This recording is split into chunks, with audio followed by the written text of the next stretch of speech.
Hutang di Malaysia hanya boleh digunakan untuk pembangunan.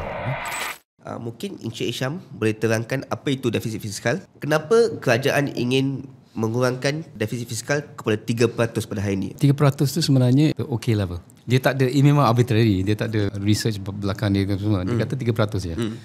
Secara standard 3% is a good level. Jadi kalau boleh kita nak kurangkan sampai 3%. Okay. Walau bagaimanapun. Seperti yang saya cakap tadi, hutang di Malaysia hanya boleh digunakan untuk pembangunan. Ya. Bila kata defisit fiskal tu sebenarnya ialah lebihan daripada hasil cukai yang kena dibiayai oleh hutang. Hasil cukai dengan bukan cukai ni disalurkan kepada operasi. Hutang tu disalurkan pada pembangunan. Kalau kita tak buat invest dalam pembangunan ni kan tak tahu apa jadi kan negara. Unjuran daripada untuk kegunaan elektrik umpamanya. Pasal kita banyak dengar pasal data center sekarang kan. Data center memang makan elektrik.